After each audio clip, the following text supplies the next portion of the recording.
점점 투자에 대한 관심이 높아지고 있습니다. 그중 아트테크 플랫폼 테사가 주목받고 있는데요. 하지만 어떤 작품에 투자해야 수익이 날지, 어떤 그림이 작품성이 있는지 알긴 정말 어렵죠?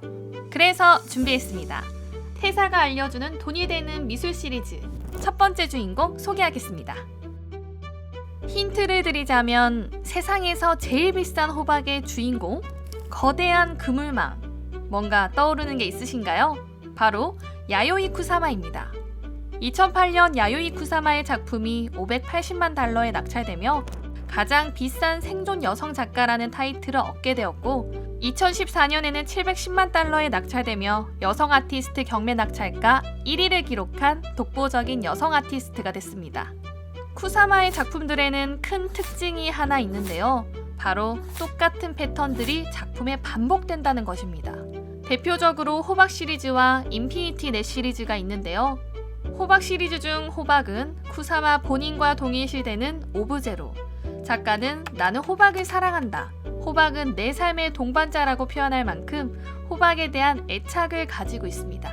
페인팅, 조각 등 다양한 매체와 색깔로 제작하기도 했는데요. 그 중에서 노란색 바탕에 검은색 물방울 무늬 조합이 미술 시장에서 가장 크게 사랑받고 있는 작품입니다.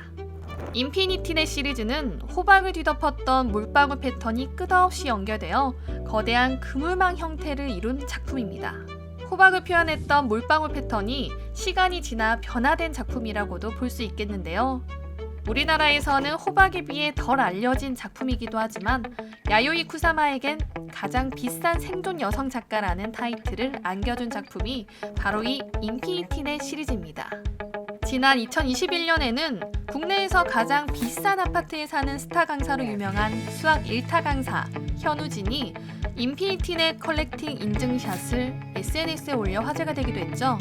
한 해 동안 총 4점의 인피니티넷 시리즈를 낙찰받았는데 이 4점의 총 낙찰가만 120억 원 상당으로 밝혀져 국내에서 다시 한번 주목을 받았습니다. 쿠사마 특유의 반복과 무한을 통해 확장을 이루어낸 작품이라는 점에서도 의미가 깊습니다. 또 그녀의 작품에는 점들이 유독 많이 보이는데요. 이 점들은 어렸을 때 생긴 환각증을 작품으로 표현한 것이라고 합니다. 야요이 쿠사마는 일본 마츠모토시의 부유한 중산층 집안에서 태어났지만 자라면서 여성 편력이 심한 아버지와 정서적으로 불안했던 어머니 사이에서 정신적, 육체적 학대를 받았다고 합니다. 이 때문에 어릴 적부터 종종 창난 증세와 강박관념, 자살 충동에 시달렸다고 하는데요. 이런 열악한 환경에 방치되고 있던 어느 날, 그녀는 부엌에서 빨간 꽃무늬 패턴의 식탁보를 보고 천장을 바라보는 순간 잔상들이 온 집안에 번지는 환각을 겪기 시작했습니다. 잔상의 흔적은 시간이 지나면서 우리가 현재 알고 있는 물방울 무늬와 그물 패턴의 형식으로 변형됐습니다. 이렇게 시작된 환각은 한평생 눈앞을 따라다녔고 쿠사마는 이를 피하는 방법이 아닌 도화지 위에 옮겨내면서 자연스럽게 미술에 관심을 갖기 시작했습니다. 19살이 된 쿠사마는 정식으로 미술을 공부하기 위해 일본화를 배우기 시작했지만 정통적 화법과 보수적인 교육체계에 거부감을 느끼고 서양화로 눈을 돌리게 됩니다. 하나의 일례로 쿠사마는 당시 미국에서 가장 유명한 여성 화가였던 조지와 오키프에게 조언을 구하기 위해 도쿄의 미국 대사관까지 찾아가 주소를 알아내 편지를 보냈는데요. 진심은 통하는 법이라고 오키프는 그녀의 편지에 답장을 해주었고 쿠사마는 이 편지를 받고 큰 꿈을 펼치기 위해 뉴욕으로 향합니다. 하지만 큰 꿈을 펼치기엔 뉴욕 미술계는 호락호락하지 않았습니다. 당시 백인 남성 중심 사회로 야요이 쿠사마가 넘기에는 쉽지 않은 벽이 있었습니다. 여러 가지 노력을 해도 달라지지 않는 상황에서 다른 작가들에게 작업 아이디어까지 표절당했고 쿠사마의 정신은 점점 더 피폐해져 갔습니다. 우울증이 심해져서 2번의 자살 시도까지 하게 되는데요. 결국 쿠사마는 뉴욕에서 큰 꿈을 이루지 못해 일본으로 도망가듯 돌아갔습니다.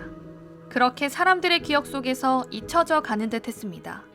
하지만 참 아이러니하게도 오늘날의 쿠사마를 만들었다고 말하는 전시회는 뉴욕에서 열린 회고전이었습니다. 60대가 돼서야 예술가로 빛을 보기 시작한 야요이 쿠사마가 반복되는 좌절에도 불구하고 그가 한평생 예술 작업을 이어갈 수 있었던 건 본인 스스로 이야기했듯 예술이 본인에게 최고의 의사였기 때문이 아닐까요? 어쩌면 쿠사마에게 예술은 본인의 삶을 표현하는 자신만의 언어였는지도 모르겠습니다. 이런 특징과 가치 때문일까요? 팝 아티스트 앤디 워홀의 작품과 클래스 올덴버그의 작품에서도 쿠사마의 흔적을 찾아볼 수 있었는데요. 이렇듯 쿠사마는 다른 작가들에게도 큰 영향을 끼쳤습니다. 오늘은 태사가 알려주는 돈이 되는 미술 이야기 첫 번째 시간으로 야요이 쿠사마를 알아보는 시간을 가졌습니다. 현재 태사에서는 쿠사마의 인피니티 넷을 분할 소유할 수 있다고 합니다. 이번을 계기로 쿠사마의 작품을 소유해 그녀가 가진 감성을 함께 느껴보시는 건 어떨까요?